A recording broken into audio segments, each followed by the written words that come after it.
Dear students, आज हम लोग क्लास 10th के बायोलॉजी विषय के अगले टॉपिक के बारे में अध्ययन करेंगे।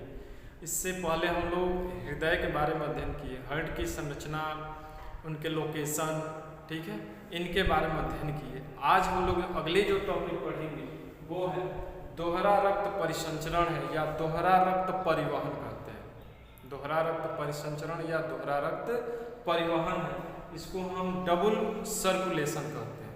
डबल सर्कुलेशन कहते हैं। देखेंगे कि जो मानव के हृदय होता है, हृदय में दो प्रकार के रक्त होते हैं, एक शुद्ध और एक अशुद्ध। शुद्ध रक्त जो होता है हृदय के बाएं हिस्से में होता है और अशुद्ध रक्त जो होता है वो हृदय के दाएं हिस्से में होता है या दाएं खंड में होता है, ठीक है। तो यह शुद्ध और अशुद्ध रक्त का जो है परिवहन जो होता है दो परिपथों में होता है। जब शुद्ध और अशुद्ध रक्त का परिवहन दो परिपथों के द्वारा होता है या दो भिन्न भिन्न परिपथों के द्वारा होता है, तो इस प्रकार के परिवहन को हम क्या कहते हैं? दोहरा रक्त परिवहन या दोहरा रक्त परिसंचरण कहते हैं, डबल सर्कुलेशन कहते हैं, ठीक है। तो इसी डबल सर्कुलेशन के बारे में अध्ययन हम लोग कर रहे हैं। देखिए, डबल सर्कुलेशन में दो परिवहन हो रहा है। एक परिवहन जो हो रहा है इसको हम कहते हैं पुलमोनरी परिवहन। क्या कहते हैं?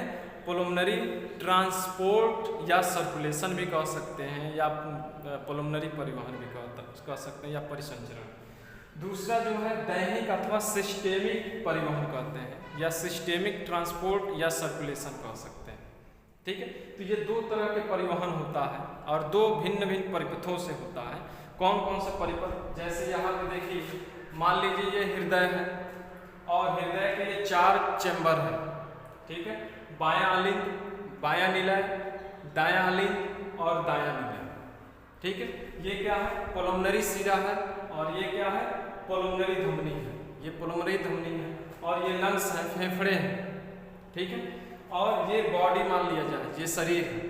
ये क्या है? महाधमनी, जो कि कल हम बताए थे, दैहिक महाधमनी भी कह सकते हैं, इसके अलावा महाधमनी भी कह सकते हैं, जिसको दो भागों में बांटे थे, एक अग्र महाधमनी, एक पश्च महाधमनी। वही है, यहाँ पे हम केवल एक उस बात को समझा रहे हैं कि डबल सर्कुलेशन किस प्रकार होता है। अब सभी रुधिर वाहिनियों का तो यहाँ पे लिखेंगे नहीं, एक ही किसी को लिखेंगे। और ये महाशिरा है, जिसको कल महाशिरा के बारे में भी हम बताए थे। ये बॉडी, ठीक है। अब देखिए, रक्त, शुद्ध रक्त जो है फेफड़े से होकर चलता है। ऑक्सीजनेटेड ब्लड जो होता है वो क्या होता है? वो चलता है। ये मान लीजिए ऑक्सीजनेटेड ब्लड आया, इसमें आ गया ऑक्सीजनेटेड ब्लड, शुद्ध ब्लड जो है यह बाएं अलिंद में आ गया। फिर बाएं अलिंद से रक्त किस में आ गया? देखिए, बाएं अलिंद से रक्त किस में आ गया? बाएं निलय में आ गया। अब बाएं निलय से रक्त, शुद्ध रक्त जो है किस में चला जाता है? महाधमनी की सहायता से, महाधमनी की सहायता से बॉडी में चला जाता है, ठीक है। फिर बॉडी में जब जाता है तो रक्त में जो उपस्थित ऑक्सीजन होता है प्रत्येक कोशिका को दे देते हैं और कोशिका में बने हुए कार्बन डाइऑक्साइड को ले लेते हैं। अब रक्त क्या होता है? अशुद्ध हो जाता है। फिर वह बॉडी से इकट्ठा किया जाता है, अशुद्ध रक्त को बॉडी से इकट्ठा करके, ठीक है, और महाशिरा द्वारा पुनः किसमें लाया जाता है? दाएं अलिंद में लाया जाता है। इसमें लाया जाता है, दाएं अलिंद में आता है। और दाएं अलिंद से फिर रक्त, अशुद्ध रक्त किसमें आता है? दाएं निलय में। और फिर शुद्ध होने के लिए रक्त, ठीक है, फिर चल देता है किसकी सहायता से? पुलमोनरी धमनी के द्वारा लंग्स में चला जाता है, फेफड़े में चला जाता है, शुद्ध होने के लिए जाता है, ठीक है। फिर फेफड़े में अशुद्ध रक्त जाता है तो कार्बन डाइऑक्साइड को निकाल देता है। फिर ऑक्सीजन लेकर फिर से पुलमोनरी सिरा से होते हुए दाएं बाएं निलय में आता, अलिंद में आता है, फिर निलय में। इस प्रकार रक्त का परिवहन होता है। तो यहाँ हम देखेंगे दो तरह के परिवहन हो रहा है। एक पुलमोनरी परिवहन, क्या हो रहा है? एक पुलमोनरी परिवहन हो रहा है, जिसमें क्या हो रहा है कि एक ओर से शुद्ध रक्त लेकर आकर हृदय में छोड़ा गया और अशुद्ध रक्त को लेकर पुनः फेफड़े में ले जाकर छोड़ा गया। तो यह परिवहन क्या कहलाता है? पुलमोनरी परिवहन कहलाता है। एक बार फिर बता रहे हैं, पुलमोनरी परिवहन का शुद्ध रक्त फेफड़ों से लेकर पुलमोनरी शिरा के द्वारा हृदय में छोड़ा गया और हृदय में पुनः अशुद्ध रक्त को लेकर फिर फेफड़े में छोड़ दिया गया। किसकी सहायता से? पुलमनरी धमनी की सहायता से। तो ये एक परिवहन हो गया, एक परिपथ हो गया। इसी एक परिवहन को हम क्या कर रहे हैं? पुलमनरी परिवहन। दूसरा हम देखेंगे दैनिक या सिस्टेमिक परिवहन जो है, यहाँ से शुद्ध रक्त आता है महाधमनी से और बॉडी में जाता है, अशुद्ध हो गया, पुनः वो रक्त लेकर किस में लाकर छोड़ा गया? हृदय में छोड़ा गया। तो फिर यह एक परिवहन हो गया, यहाँ से लेकर और यहाँ तक एक परिवहन हो गया। बाएं निलय से लेकर दाएं आलिंग तक एक परिवहन हो गया। यानी हृदय में 2 बार देखेंगे, जो भी धमनियां हैं या शिराएं हैं, उनकी सहायता से रक्त का 2 बार परिवहन हो रहा है, फेफड़ों से हृदय तक, फिर हृदय से बॉडी तक। ठीक है, तो इस प्रकार इन दोनों परिपथों को ही हम मिलाकर क्या कहते हैं? दोहरा रक्त परिसंचरण कहते हैं। हृदय में 2 बार रक्त का परिसंचरण हो रहा है, इसलिए दोहरा रक्त परिसंचरण कहते हैं इसको। और 2 परिपथों के माध्यम से होता है, एक पुलमनरी परिवहन और दूसरा जो होता है सिस्टेमिक परिवहन होता है। तो ये सिस्टेमिक परिवहन है और ये क्या है? पुलमनरी परिवहन, इसीलिए इसको दोहरा रक्त परिसंचरण कहते हैं। ठीक है, अगला टॉपिक क्या है? अगला टॉपिक देखेंगे, अगला है हृदय का स्पंदन या हृदय का धड़कन। ठीक है, अगली जो टॉपिक है वो है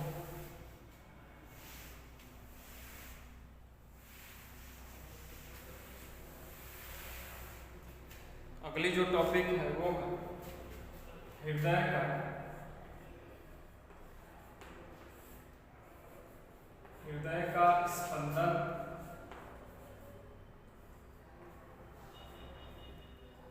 या धड़कन भी लिख सकते हैं। ठीक है, इसी को कहते हैं हार्ट बीट।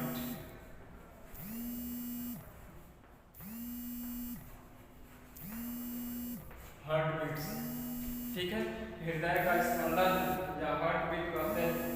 देखिए हृदय का स्पंदन क्या कहलाता है, तो देखेंगे हृदय जो होता है, जब हृदय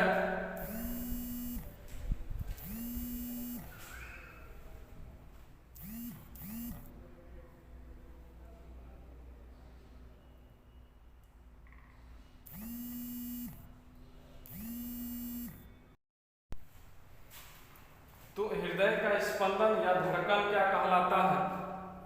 ठीक है, देखेंगे हृदय जो होता है एक बार सिकुड़ता है, तो हृदय के सिकुड़ने की क्रिया को हम प्रकुंचन कहते हैं।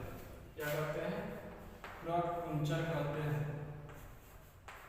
हृदय के एक बार सिकुड़ने की क्रिया को प्रकुंचन कहते हैं या इसको सिस्टोलिक कहते हैं। क्या कहते हैं? सिस्टोलिक कहते हैं। और हृदय एक बार फैलता है, तो हृदय के फैलने की क्रिया को हम क्या कहते हैं? अनुशीतलन कहते हैं। क्या कहते हैं? अनुशीतलन कहते हैं।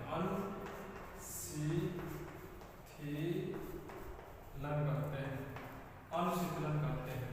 तो हृदय के एक बार सिकुड़ने तथा एक बार फैलने की क्रिया को, ठीक है, हृदय स्पंदन कहते हैं।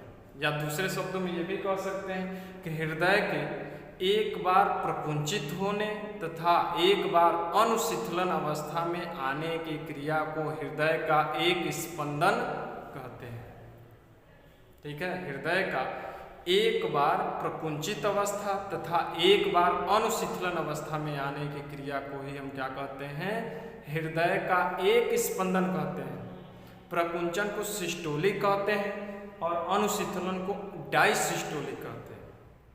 ठीक है, तो हृदय जो होता है 1 मिनट में देखेंगे, हृदय का 1 मिनट में 72 बार लगभग हृदय एक मिनट में 72 बार स्पंदित होता है। एक स्वस्थ वयस्क मनुष्य में देखा जाए तो हृदय जो होता है वो 1 मिनट में 72 बार स्पंदित होता है। लेकिन वही छोटे बच्चों में देखेंगे, छोटे बच्चों का जो वक्ष भाग है वहाँ पर हाथ लगाकर देखेंगे, अनुभव होगा कि वो 1 मिनट में लगभग 90 से 100 बार स्पंदित होता है। तो छोटे बच्चों में स्पंदन का दर अधिक होता है, जबकि वयस्क मनुष्य में लगभग 1 मिनट में 72 बार होता है। ठीक है, तो ये हृदय का स्पंदन कहलाता है। चलिए अगला पॉइंट क्या कहलाता है कि हृदय जो होता है, हाँ, रक्तचाप या रुधिर दाब है। अगला जो टॉपिक है वो है रक्तचाप।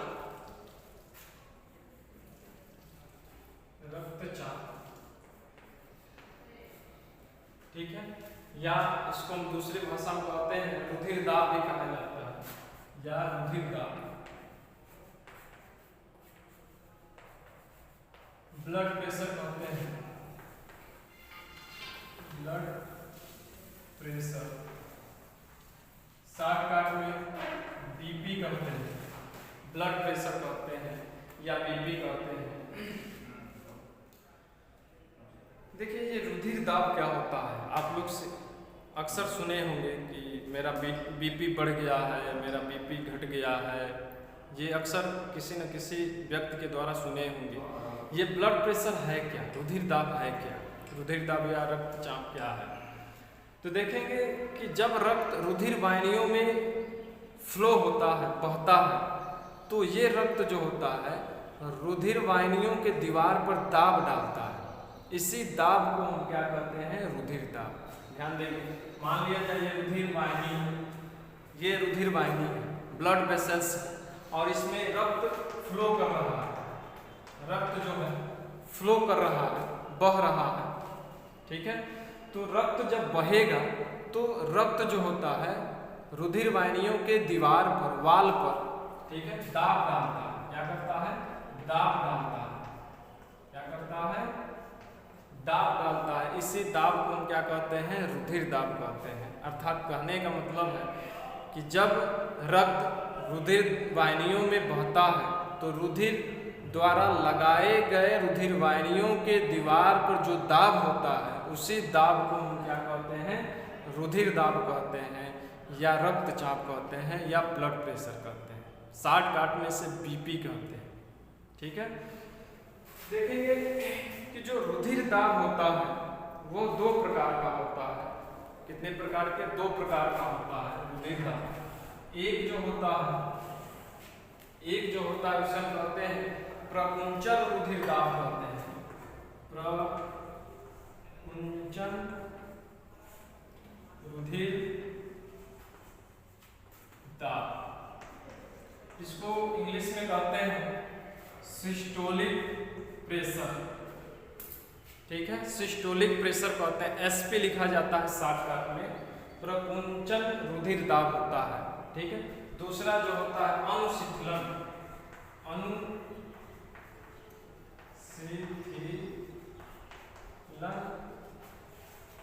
रुधिर दाब,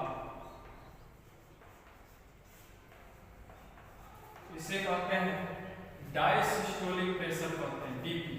इसे हम कहते हैं इंग्लिश में डायसिस्टोलिक प्रेशर है। तो 2 प्रकार के रुधिर दाब होते हैं, एक होता है प्रकुंचन रुधिर दाब, सिस्टोलिक प्रेशर, और दूसरा अनुशीतलन दाब, जिसे डायसिस्टोलिक प्रेशर कहते हैं। ठीक है, तो प्रकुंचन रुधिर दाब जो होता है जब रक्त रुधिर वाहिनियों में तीव्रता के साथ बहता है। ठीक है, तो उस समय रुधिर द्वारा लगाए गए रुधिर वाहिनियों के ऊपर जो दाब होता है उसे हम रुधिर दाब कहते हैं। और यह दाब उस समय लगता है जब हृदय जो है प्रकुंचन अवस्था में आता है, यानी हृदय क्या होता है, सिकुड़ता है। एक बार जब सिकुड़ता है तो हृदय जब सिकुड़ेगा, हृदय जो होता है एक पंपिंग मशीन की तरह कार्य करता है। जब ये सिकुड़ेगा तो इसके अंदर पाए जाने वाले रक्त जो होते हैं वो तीव्रता के साथ ब्लड वेसल्स में या रुधिर वाहिनियों में फ्लो करते हैं, और जब फ्लो करेंगे तो ये रुधिर वाहिनियों के दीवार पर दाब लगाएंगे। तो इस प्रकार जो लगाया गया ये दाब होता है, उसी दाब को हम क्या कहते हैं, प्रकुंचन रुधिर दाब कहते हैं, या सिस्टोलिक प्रेशर कहते हैं। एक वयस्क मनुष्य में, एक स्वस्थ वयस्क मनुष्य में सिस्टोलिक प्रेशर जो होता है वह लगभग 120 mmHg होता है, 120 mmHg होता है। दूसरा देखिए क्या है, अनुशीतलन रुधिर दाब होता है। ये क्या होता है, जब हृदय जो है अनुशीतलन अवस्था में आ जाता है, यानी हृदय जब फैल जाता है, जब फैलेगा तो उसका आयतन बढ़ेगा, आयतन जब बढ़ेगा तो उसके खाली स्थान बढ़ेंगे, तो रक्त जो होगा शरीर से रुधिर वाहिनियाँ इकट्ठा करके हृदय में पहुंचाती है, तो उस समय रुधिर दाब घट जाता है। ठीक है, उस समय रुधिर दाब घट जाता है। तो जब हृदय अनुशीतलन अवस्था में होता है तो रक्त के द्वारा ब्लड वेसल्स या रुधिर वाहिनियों पे लगाए गए दाब जो होता है, उस दाब को हम क्या कहते हैं, अनुशीतलन रुधिर दाब कहते हैं, और इसे हम टीपी कहते हैं, डायसिस्टोलिक प्रेशर कहते हैं। एक वयस्क मनुष्य में डायसिस्टोलिक प्रेशर जो होता है वह लगभग 80 mmHg होता है। क्या होता है, 80 mmHg होता है। ठीक है, तो देखेंगे यानी ये दोनों सिस्टोलिक और डायसिस्टोलिक प्रेशर जो होता है उसको इस प्रकार लिखा जाता है विज्ञान की भाषा में, SP dP बराबर होगा 120 80 mmHg। तो एक वयस्क मनुष्य में ब्लड प्रेशर जो होता है, इसको याद रखिएगा आप लोग। ठीक है, 1 नंबर में पूछ देता है ऑप्शनल में। एक वयस्क मनुष्य में जो ब्लड प्रेशर होता है वो 120, ठीक है, और 80 mmHg होता है।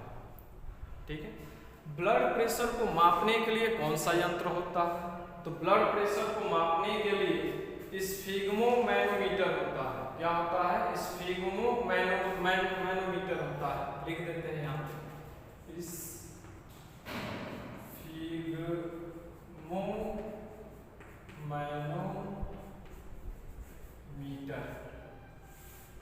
ठीक है, स्फिग्मोमैनोमीटर होता है। ब्लड प्रेशर को मापने के लिए एक यंत्र होता है जिसको हम क्या कहते हैं, स्फिग्मोमैनोमीटर होता है।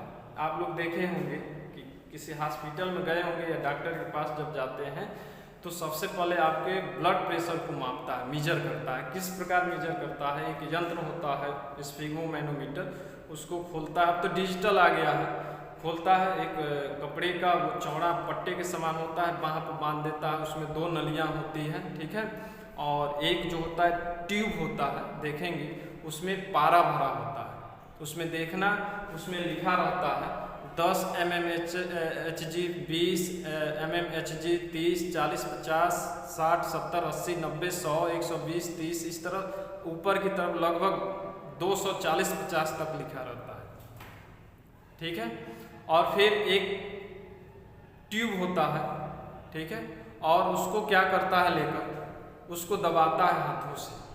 ठीक है, जिसके वजह से हवा भरता है, और वो हवा जब जाता है तो जो पारा भरा होता है एक ट्यूब में वो ऊपर की ओर चढ़ता है, और ऊपर की ओर मैक्सिमम ऊंचाई अंदाज से चढ़ा देता है, फिर एयर को धीरे धीरे निकालता है, छोड़ता है, और एयर को जो जो धीरे धीरे छोड़ेगा पारा नीचे की ओर गिरता जाएगा। नीचे की ओर जब आएगा, एक तो आला जो होता है उसको भी लगाया रहता है जहाँ पर बांधे रखता है ब्लड वेसल्स के पास। ठीक है, और जो ही नीचे की ओर पारा गिरेगा तो एक समय ऐसा आता है कि ब्लड सर्कुलेशन का आवाज़ आला में सुनाई देना शुरू कर देता है। वहीं से वो ध्यान से सुनते हुए आता है, पारा नीचे गिरते हुए आता है, जहाँ पर वो सुनाई ब्लड वेसल्स में जो रुधिर बह रहा है उसके आवाज़ जो है धीरे धीरे जब जहाँ पे समाप्त होती है वहाँ पर, और जहाँ पे सुनाई देती है वहाँ पर, उन दोनों को देख लेता है और पता कर लेता है कि उस व्यक्ति का ब्लड प्रेशर कितना है। ठीक है, तो ब्लड प्रेशर को मेजर करने के लिए इस यंत्र का उपयोग किया जाता है, इस अपरेटस का उपयोग किया जाता है। ठीक है, तो आज के लिए बस इतना ही।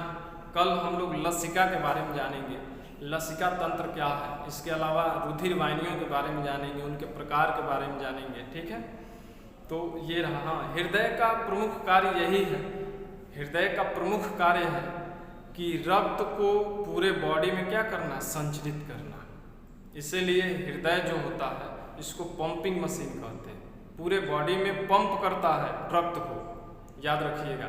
हृदय रक्त को शुद्ध अशुद्ध नहीं करता है। बहुत से बच्चे जब भी क्वेश्चन किया जाता है तो अगर पूछा जाए हृदय का कार्य क्या होता है तो लिखते हैं कि हृदय जो होता है यह रक्त को शुद्ध करता है। ये गलत है, हृदय नहीं करता है, फेफड़े शुद्ध करता है रक्त को। हृदय का काम है पंपिंग करना, जो भी रक्त है पूरे बॉडी में संचरित करना, पूरे बॉडी में पहुंचाना रुधिर वाहिनियों के द्वारा। तो ये याद रखिएगा। आज के लिए बस इतना ही, कल हम लोग अगले टॉपिक के बारे में अध्ययन करेंगे।